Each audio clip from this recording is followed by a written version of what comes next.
selamat sebagaimana yang dijanjikan oleh baginda Nabi sallallahu alaihi wasallam. Antara sifat yang paling utama yang selama ni kita duk bincang, golongan yang selamat ni, orang yang ikut manhaj Nabi ni, dia sangat menjaga tauhid. Kalau kita ingat lagi, dia sangat menjaga tauhid, yakni menjaga hak Allah Ta'ala. Tauhid ni ialah hak Allah Subhanahu Wa Ta'ala. Dia mesti diesakan dan tidak diangkat sesuatu pun sebagai tandingan bagi Allah. Itu manhaj. Mana apa-apa pun jalan orang yang golongan selamat di akhirat ni, manhaj mereka ikut manhaj Nabi. Dan manhaj Nabi pertama sekali ialah menjaga tauhid. Tauhid itu maksudnya menjaga hak Allah untuk diesakan dan tidak mensyirikkan Allah dengan sesuatu pun. Inilah inti kepada kalimah la ilaha illallah. Dan inilah inti kepada surah Al-Fatihah, iaitulah iyyaka na'budu wa iyyaka nasta'in. Hanya kepadamu ya Allah kami menyembah, dan hanya kepadamu ya Allah kami meminta pertolongan. Dalam menjalani kehidupan kita yang sebegitu, bermacam ujian, macam-macam tipu daya syaitan. Paling utama syaitan ni memesongkan manusia daripada tauhid ini, memesongkan manusia daripada ibadat, atau memesongkan manusia, menjerumuskan dia ke dalam maksiat. Itu memang dah kerja syaitan. Salat, dia hasut orang tak nak salat, dia hasut orang tak payah puasa, dia hasut orang tak payah buat baik kepada ibu bapa. Itu dia hasut buat meninggalkan taat. Dia juga hasut supaya melakukan maksiat. Dia hasut supaya pergi berjudi, zina, curi, membunuh. Tapi dalam banyak-banyak hasutan syaitan, yang paling utama yang dia nak ialah supaya manusia ini mensyirikkan Allah dengan sesuatu. Kerana syirik adalah dosa yang paling besar, yang tidak akan diampunkan oleh Allah Subhanahu Wa Ta'ala andai seseorang itu mati dalam kesyirikan. Sebaliknya, kita sebagai orang beriman kepada Allah, menjaga tauhid, maka mesti kita kenal apa inti kepada tauhid, bagaimana mengesakan Allah. Bukan sekadar pada mengenali Allah, tak, mengesakan Allah pada namanya, pada sifatnya, pada kekuasaannya, dan yang lebih penting ialah mengesakan Allah dengan amalan ibadat, perbuatan kita, iaitu kita hanya menyembah, sujud, berdoa, bertawakal, meminta, memohon hanya kepada Allah Subhanahu Wa Ta'ala. Dalam masa yang sama, kita juga mesti tahu perkara-perkara yang merosakkan tauhid, iaitu pintu-pintu kesyirikan. Syirik kecilnya macam mana, syirik besarnya macam mana, syirik yang tersembunyinya bagaimana, agar kita dapat seiringan antara mentauhidkan Allah dengan mensucikan Allah dari sebarang kesyirikan. Inilah juga yang terkandung dalam zikir la ilaha illallah wahdahu la syarikalah. Apa maksud la ilaha illallah wahdahu? Tauhid. La syarikalah, tidak ada sekutu baginya. Jadi mesti seiring. Tauhid dengan tidak mensyirikkan Allah mesti seiring. Lahul mulku wa lahul hamdu wa huwa ala kulli syai'in qadir. Baik, muslimin dan muslimat yang dirahmati Allah, memahami hakikat itulah yang kita baca, kita bincang, kita datangkan. Bukan sekadar bincang biasa-biasa, kita datangkan ayat-ayat Al-Quran, hadis-hadis Nabi sallallahu alaihi wasallam yang berkaitan dengan isu yang paling utama ini, iaitulah menjaga tauhid dan mengelakkan diri dari kesyirikan. Pada malam ini, sambungan kepada perkara tersebut ialah perumpamaan orang yang berdoa kepada selain Allah. Allah ni dalam Quran, dia bagi kepada kita panduan, peringatan, perintah, larangan dan juga perumpamaan. Perumpamaan ini Allah bagi supaya kita bertambah kefahaman tentang hakikat apa yang dia kehendaki daripada kita. Dan dia itu adalah Allah, Tuhan yang Maha Agung lagi Maha Perkasa. Dia bagi perumpamaan kepada orang yang asalnya sepatut berdoa kepada Allah yang Maha Agung, Maha Berkasa, Maha Berkuasa, Maha Perkasa, Maha Bijaksana, segala kesempurnaan miliknya, itulah Allah Azza wa Jalla. Tiba-tiba ada orang pergi berdoa kepada selain Allah. Allah tak suka, Allah tak redha. Lalu Allah bagi satu perumpamaan dalam Quran untuk kita sebagai manusia faham bagaimana artinya berdoa kepada selain Allah. Tak kira lah selain Allah tu siapa, patungkah, orangkah, batukah, pokok, matahari ke, bulan ke, bintang ke, malaikat ke, wali ke, apa ke, tak kira. Selain dari Allah, kalau mereka berdoa menyembah selain daripada Allah, maka Allah Ta'ala bagi perumpamaan untuk kita semua faham. Perumpamaan ini Allah Ta'ala nyatakan dalam surah Al-Hajj ayat 73. Surah Al-Hajj ayat 73. Okey.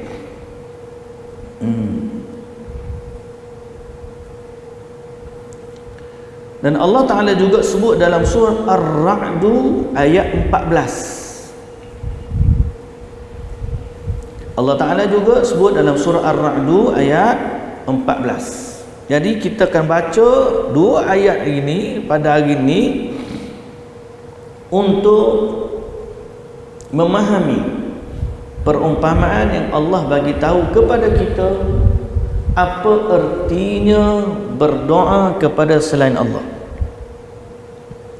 Jadi tuan-tuan boleh buka satu surah Al-Hajj ayat 73. Surah Al-Hajj juzuk yang ke-17, nombor surah 22, ayatnya 73. Okey, surah yang ke-22 ayat yang ke-73. Jumpa. Siapa yang ada Quran dekat mushaf dia, dekat telefon dia, buka tanda, copy paste dalam WhatsApp, tak dalam Telegram ataupun dalam grup family. Ayat ni Ustaz tadabbur malam ni. Tengah-tengah tu bagi nota-nota, family kita pun boleh ikut juga kita baca malam ni. Tajuk dia perumpamaan berdoa kepada selain Allah. Ayat yang kita nak tadabbur berkaitan tajuk ni surah Al-Hajj surah 22 ayat yang ke-73. Firman Allah Subhanahu wa taala, "Ya ayyuhan nasu duriba mathalun fastami'u lahu innal ladzina tad'una min dunillahi lan yakhluqu dhubaban walau ijtama'u lahu wa in yaslubhum adh-dhubabu shay'an la yastanqidhuhu minhu dha'fa at-talib wal matlub." Maksud dia, wahai umat manusia, kata Allah, wahai umat manusia, inilah diberikan satu misal perbandingan, maka dengarlah mengenainya dengan bersungguh-sungguh. Jadi Allah Ta'ala kata telah dibuat perumpamaan, maka dengarkanlah olehmu perumpamaan itu. Siapa yang buat perumpamaan? Allah.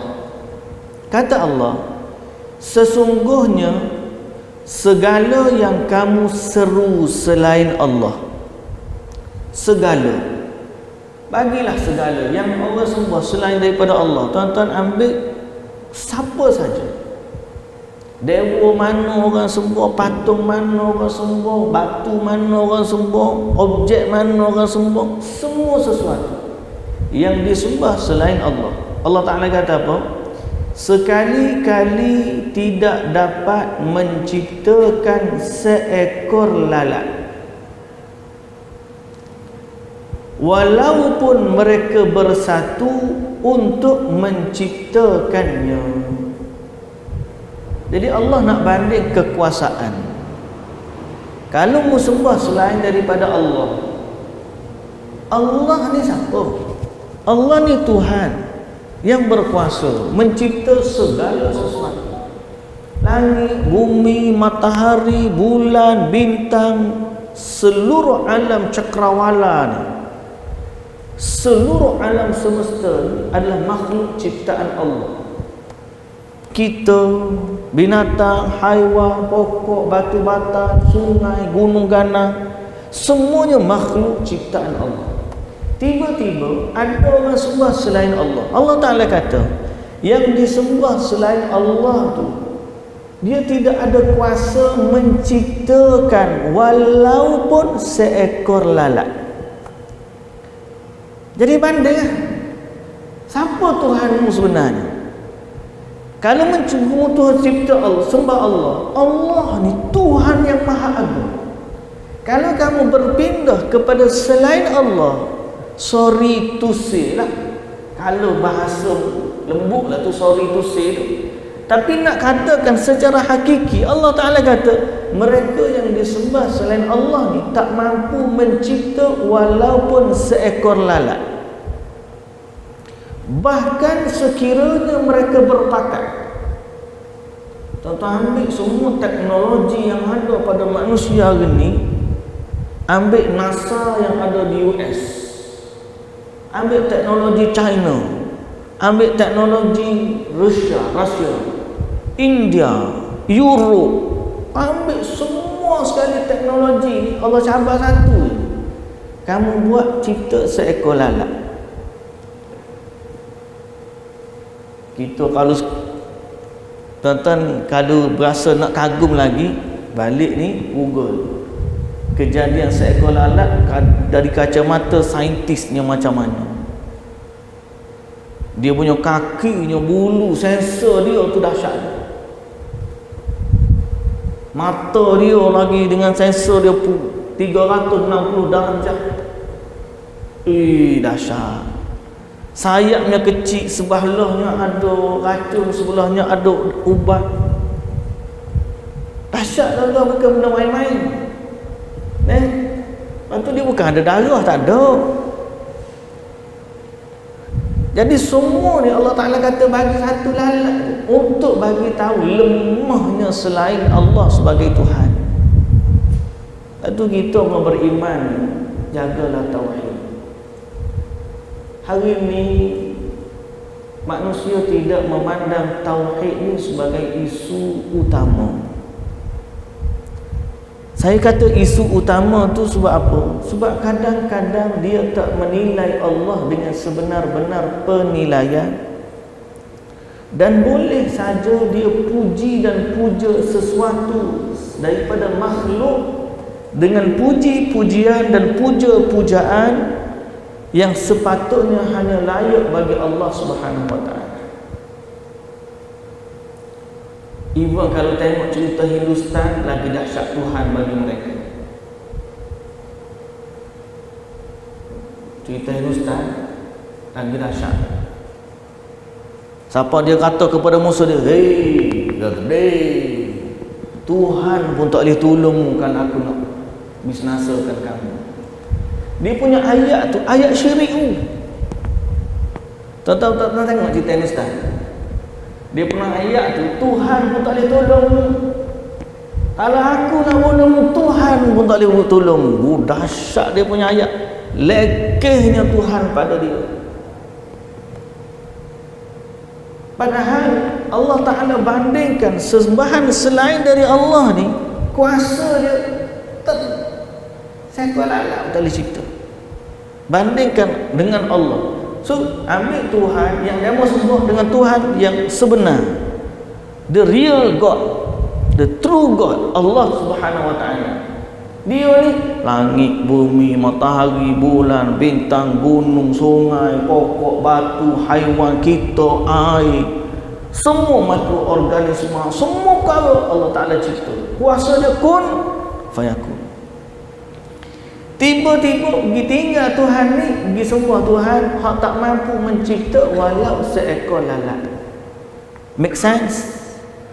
Orang Putih kata tidaklah berlaku demikian melainkan orang ni gila lah maksud itu. Kalau sebenar realiti dia tak akan buat macam tu. Baik, sambungan Allah Ta'ala kata lemahnya mereka selain daripada mereka tak mampu mencipta seekor lalat. Wa in yaslubhumudh dhubabu syai'an la yastanqidhuhu min. Bahkan kalau tiba-tiba lalat tu datang hinggap pada dia, ambil sesuatu daripada dia, nak tinggal yaslubhumudh dhubabu syai'an, ambillah satu benda kat dia, buat lari atau kuman ke berapa semua. Allah Ta'ala kata dia pun tak mampu nak ambil balik apa yang lalat tu ambil. Lemahnya. Lalu Allah Ta'ala kata di hujung ayat tu dha'fat talibu wal matlub, sesungguhnya lemahlah yang menyembah dan amat lemahlah juga yang disembah. Dua-dua orang kafir tu, yang disembah pun lemah, yang menyembah pun lemah, berarti tidak ada nilai penyembahan mereka kepada Tuhan yang tidak memiliki kekuasaan. Tuan-tuan, tu nilai level Tuhan. Tak usah kata kalau bak Tuhan. Sanggup tak tuan-tuan pergi hari ni minta tolong dengan orang yang tak ada kuasa?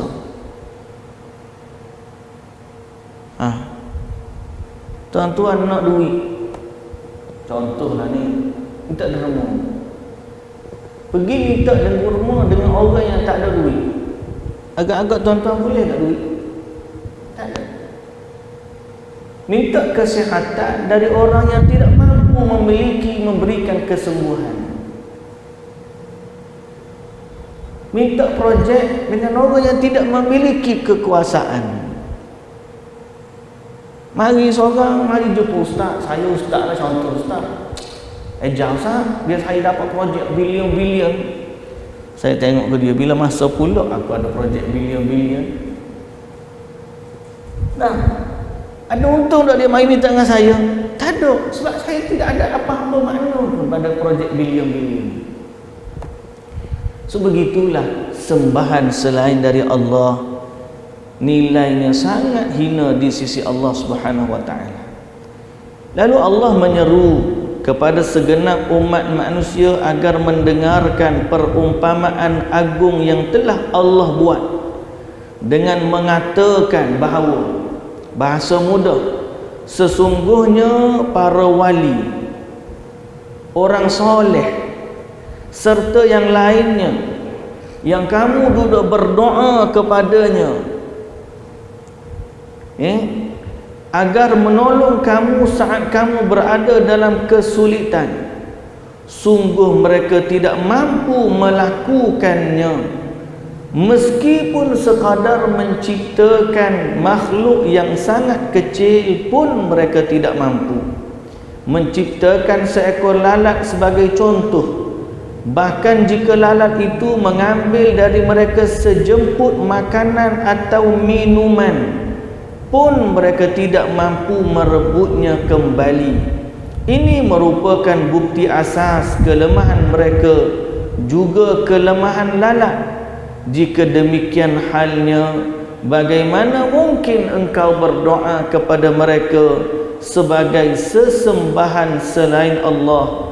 Perumpamaan di atas merupakan pengingkaran dan penolakan yang amat keras terhadap orang yang berdoa dan memohon kepada selain Allah, baik kepada para nabi ataupun para wali. Tuan-tuan, sekarang ni kita pergi kepada fitnah syirik dalam kalangan umat Islam. Syirik kepada orang yang tak menyembah Allah, yang tu nyata. Ada orang kafir yang musyrik, dia tak beriman kepada Allah, bahkan dia menyembah selain Allah. Dia kafir, dia musyrik. Faham? Dia adalah orang kafir, dia juga orang musyrik. Yang kita paling bimbang ialah dia mengaku beriman kepada Allah, tapi dalam keimanannya dia melakukan kesyirikan. Faham tak? Kerana syirik ni makna dia menduakan Allah. Orang kafir secara automatik dia musyrik bila dia menyembah selain Allah. Dia tak beriman kepada Allah, dia pergi sembah selain daripada Allah. Dia kafir, dalam masa yang sama dia musyrik kerana menyembah sesuatu selain Allah.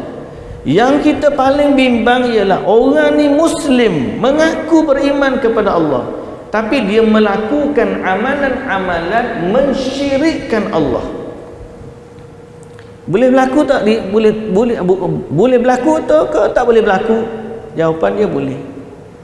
Bila dia kata dia beriman kepada Allah, tapi dia tidak melepaskan diri daripada amalan-amalan kesyirikan. Secara khusus dalam kitab kita ni disebut di hujung tadi, seperti berdoa kepada Nabi atau berdoa kepada wali. Contoh macam mana doa kepada Nabi?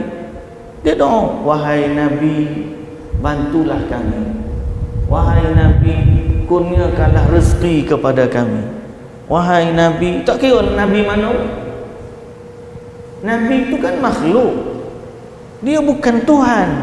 Tiba-tiba ada orang berdoa kepada Nabi seperti mana doa dia kepada Allah, jadilah dia syirik. Satu puak lagi, dia berdoa kepada wali. Dia berdoa kepada wali, minta dengan wali A, wali B, wali C, sebagaimana doa dia kepada Allah. Boleh tak boleh? Jawapannya tak boleh. Pasal apa tak boleh?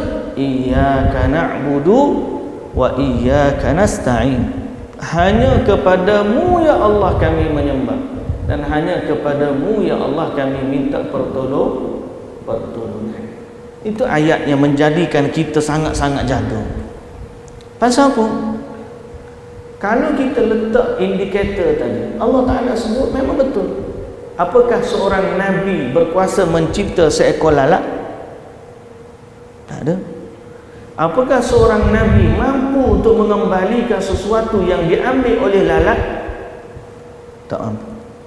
Apakah seorang wali mampu mencipta seekor lalat?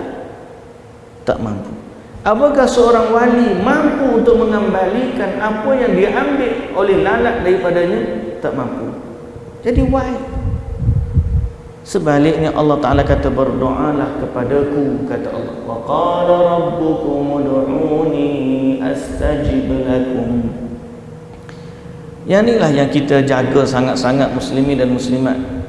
Di akhir zaman ni yang kita takut ialah berlaku kesyirikan tanpa sedar, di mana mereka minta kepada makhluk, yang mana makhluk tu ada nilai kemuliaan di sisi manusia, tetapi sebenarnya tidak layak mereka diangkat menjadi tandingan bagi Allah. Musim sekarang ni ada selawat-selawat yang disusun, direka untuk memuji Nabi kita Muhammad sallallahu alaihi wasallam. Dan kita tak ada masalah dalam memuji Nabi. Puji Nabi ni satu benda yang baik. Dan selawat ni adalah doa kita kepada Allah agar Allah memberikan kebaikan dan kemuliaan kepada Nabi kita Muhammad sallallahu alaihi wasallam. Tapi jangan kita lupa, ada satu hadis Nabi sallallahu alaihi wasallam sebut, la tatruni kama ataratin nasara al-masih ibn Maryam. Jangan kamu melampau dalam memuji seperti mana orang Nasrani melampau dalam memuji Nabi Isa ibnu Maryam. Sebaliknya katakanlah, aku ni hamba Allah dan Rasulnya. Ini kata-kata sabdaan Nabi Muhammad sallallahu alaihi wasallam. Bila kita perhati sebahagian daripada bait-bait selawat yang ada dan kita perhatikan terjemahan dia,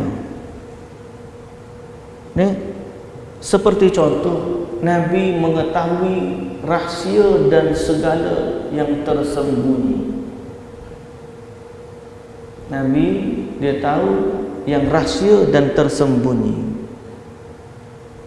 Sedangkan pujian yang sebegitu hanya untuk Allah Subhanahu wa taala.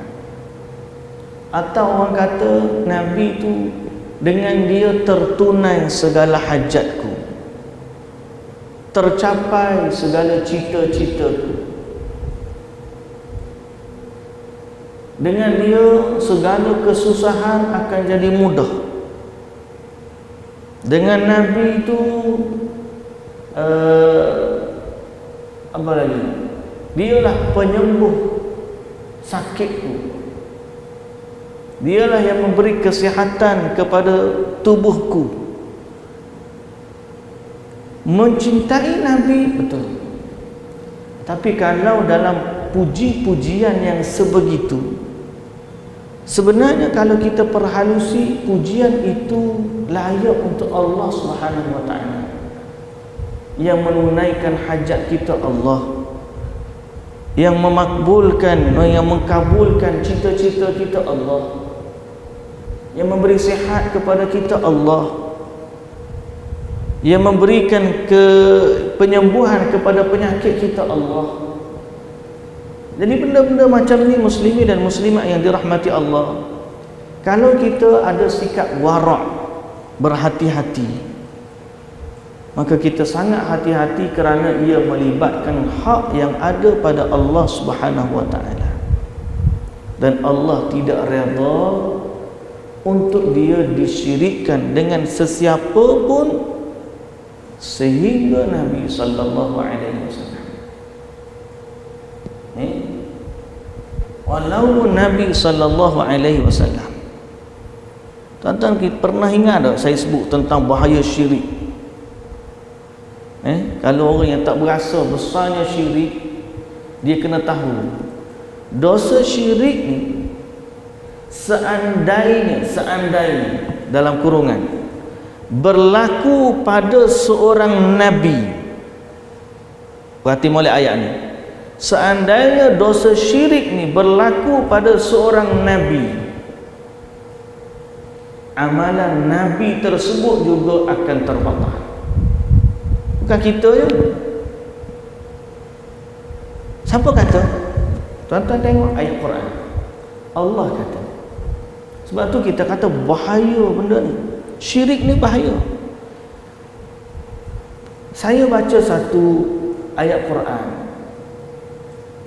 Ayat Quran,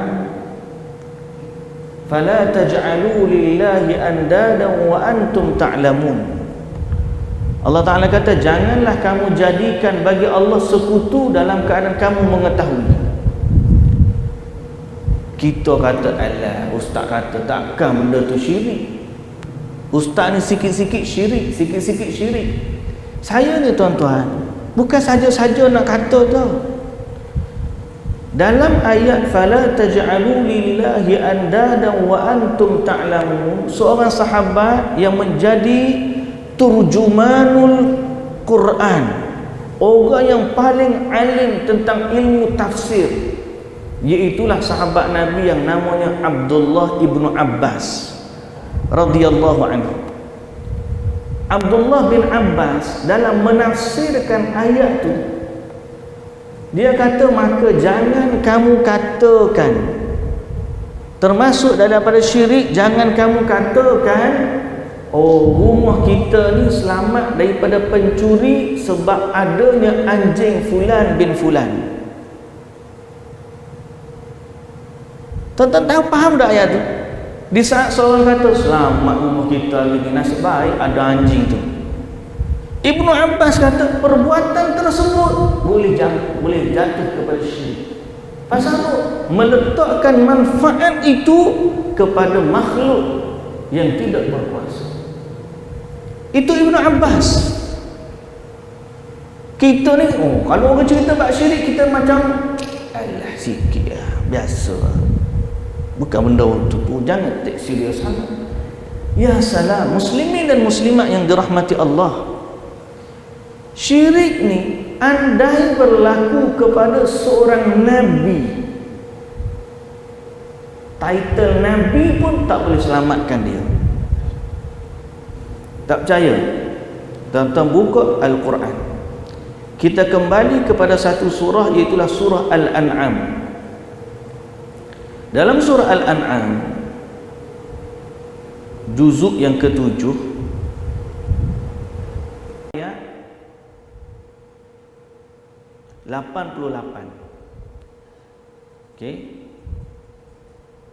88. Surah Al-An'am ayat 88. Mendahului ayat 88, 87, 86, 85, 84, 83, di mana Allah Ta'ala sebut cerita Nabi-Nabi.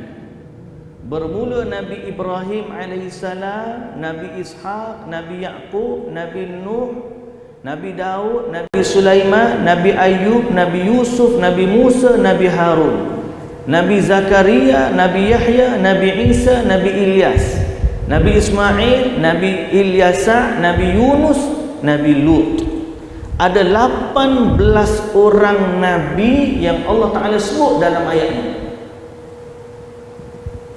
Bermula dari ayat wa tilka hujjatuna atainaha Ibrahim ala qaumihi narfa'u darajatin man nasha'. Kita berhenti azan sekejap.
Baik.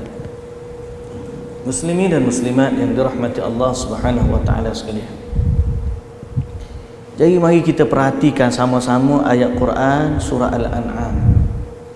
Yang Allah Taala cerita tentang nabi-nabi, ada 18 orang nabi. Allah cerita. Poin saya ialah dalam ayat 87 Allah Taala kata, "Wa min abaihim wa dhurriyyatihim wa ikhwanihim wajtabainahum wa hadainahum ila siratim mustaqim." Dari nenek moyang mereka dan zuriat keturunan mereka dan saudara-saudara mereka, semua ni anak cucunya Nabi Ibrahim alaihissalam. Daripada nenek moyang, daripada keturunan, daripada saudara mara, semua kami pilih mereka menjadi nabi.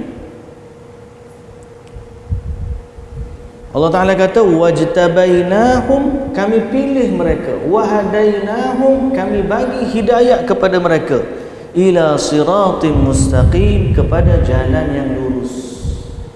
Ini nikmat. Allah Ta'ala pilih mereka sebagai nabi dan Allah bagi kepada mereka petunjuk kepada jalan yang lurus. Allah Ta'ala kata dzalika hudallahi yahdi bihi man yasha'u min ibadihi.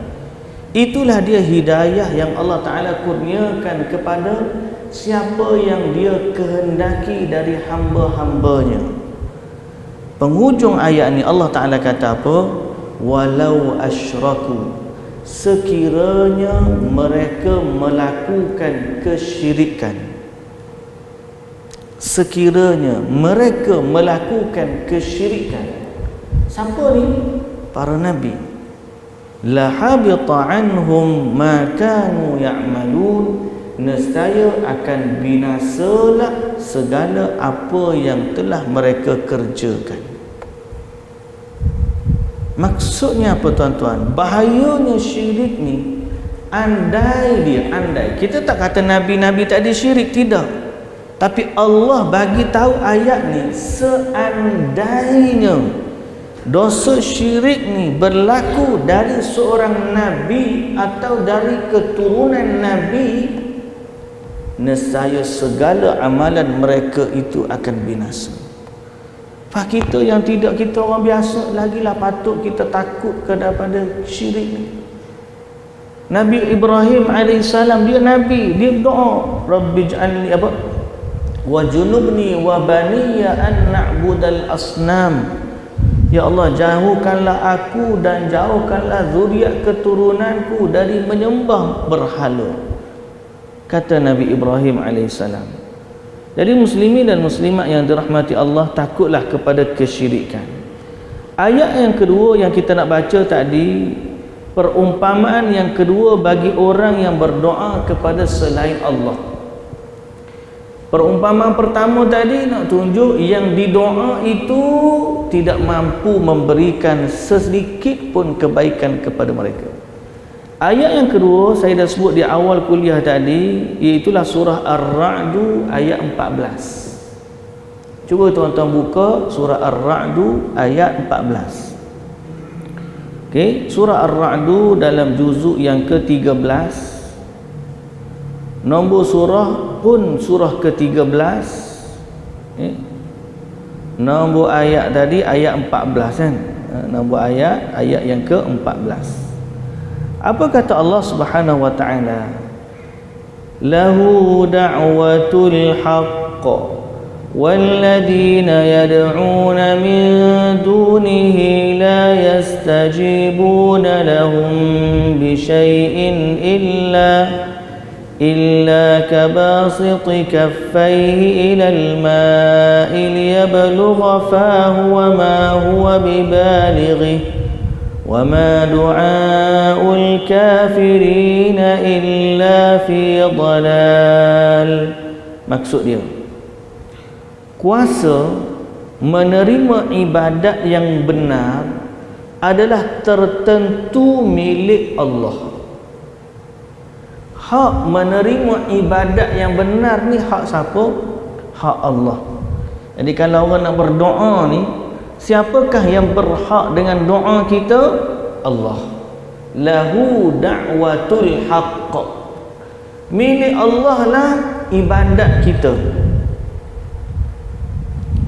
Kita ni ada nilai pengabdian, ada nilai ibadat. Milik siapakah ibadat kita? Milik Allah. Termasuk ibadat kita adalah doa. Doa kita milik siapa? Milik Allah. Allah Ta'ala kata lahu da'watul haqq. Milik Allah lah permintaan yang sebenar, ibadat yang sebenar. Walladzina yad'una min dunihi, dan benda-benda yang mereka sembah yang lain dari Allah, la yastajibuna lahum bi syai'in, tidak akan dapat menyahut atau memberikan sesuatu pun kepada mereka.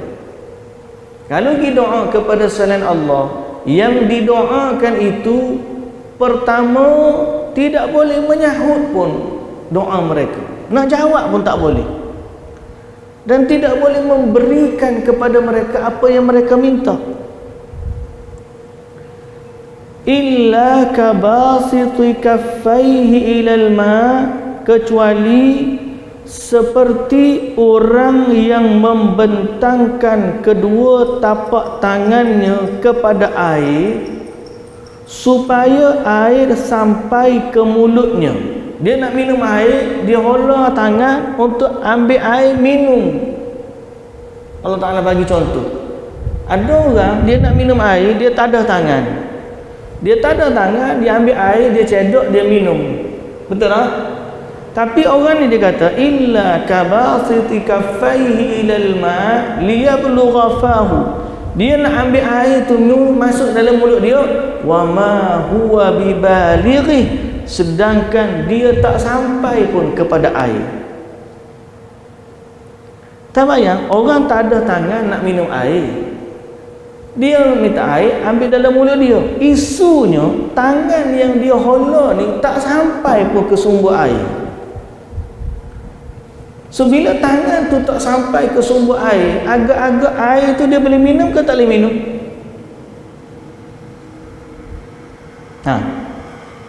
Cuba jawab, fikir. Allah bagi perumpamaan, orang berdoa kepada selain Allah seperti orang nak cedok air dengan tangan dia untuk masuk dalam mulut dia. Tapi realitinya tangan dia tu tak sampai pun kepada sumber air. So sekarang ni doa dia kepada selain Allah minta kebaikan. Mereka yang didoa tu bukan sumber kebaikan, tak akan sampai pun kebaikan tu kepada mereka. Agak-agak lah yang dia minta tu boleh ke tak boleh? Tak ada. Tuan-tuan minta dengan wali, wali sekian-sekian, wali sekian-sekian, pergi ke kubur kawali sekian-sekian, minta dengan wali itu. Apakah wali itu memiliki manfaat atau mudarat? Tak ada. Ada orang kata, Ustaz, memang kita tak minta dengan dia, kita minta melalui dia kepada Allah. Kalau jawab macam tu sekalipun, apakah Nabi mengajar kita demikian? Dan apakah Allah suruh kita minta melalui perantara begitu? Ataupun Allah yang kata kepada kita, berdoalah kepadaku, nescaya aku perkenankan doamu. Allah Ta'ala kata kepada kita macam tu. Dan dalam ayat ni Allah Ta'ala tak bagi kita minta kepada selain Allah. Allah bagi perumpamaan seperti orang yang nak minum air, cedok air dengan tangan nak masuk ke mulut, tapi tangan dia tak sampai pun ke air. Wa ma du'aul kafirina illa fi dhalal. Lalu Allah Ta'ala kata, dan tiadalah ibadat dan doa permohonan orang-orang kafir itu melainkan dalam kesesatan. Melainkan dalam kesesatan. Jadi muslimin dan muslimat yang dirahmati Allah Subhanahu wa taala, menurut riwayat Ali bin Abi Talib, sama seperti seorang yang nak minum air daripada telaga. Jadi dia minta, dia nak ambil air, cadar dengan tangan tak sampai. Jadi air tak akan masuk daripada mulut dia. Sebaliknya kita mintalah dengan sumber kebaikan yang sebenar, iaitulah Allah Subhanahu wa ta'ala. Maka dari itu wahai saudaraku sesama muslim, jauhilah dari berdoa dan memohon kepada selain Allah. Kalau kita perhati ibadat Nabi kita, ibadat sahabat-sahabat, Nabi kita ajak kita berdoa kepada Allah. Nabi suruh minta kepada Allah. Dalam hadis yang banyak, Nabi kata, ya ghulam, inni u'allimuka kalimat. Wahai anak muda, aku nak ajar kamu beberapa kalimat. Ihfazillah yahfazka, jaga Allah, Allah jaga kamu. Dalam riwayat yang lain, Nabi kata, idza sa'alta fas'alillah wa idza ista'anta fasta'in billah. Nabi kata kepada sahabat, kalau kamu nak minta, minta dengan Allah. Kalau nak mohon pertolongan dengan Allah. Jadi jangan kita dipesongkan dengan doa kepada selain Allah, whatever dia tu. Ada orang ajak berdoa kepada kubur Nabi, ada orang berdoa kepada kubur wali, ada orang berdoa kepada patung, ada orang berdoa kepada objek-objek, ada berdoa kepada kuasa-kuasa gaib, ada orang minta dengan tok, nenek dan sebagainya. Semua ni adalah doa kepada selain Allah. Sebaliknya kita yang beriman kepada Allah, kita kena faham betul-betul ayat iyyaka na'budu wa iyyaka nasta'in. Hanya kepadamu ya Allah kami menyembah, dan hanya kepadamu ya Allah kami minta pertolongan. Inilah tauhid kita. Jaga betul-betul. Apa saja hajat kita, Allah lah tempat kita memohon. Apa saja keperluan kita, Allah lah tempat kita meminta. Terutamanya dalam urusan-urusan ghaib, panjang umur, murah rezeki, minta jodoh, minta hidayah, minta petunjuk, minta keselamatan, minta kebaikan syurga, minta keselamatan dari neraka, minta syafaat dari akhirat, minta berbab lepas dari azab kubur, minta hujan, minta murah rezeki. Semua ni hak Allah belaka. Janganlah tiba-tiba didoakan kepada selain Allah. Kerana kita kata tak apalah dia ni wali, tak apalah dia ni orang soleh, tak apalah. Padahal Nabi SAW pernah menyebut, qatalallahu al-yahuda wal nasara ittakhadhu qubur anbiya'ihim masajid.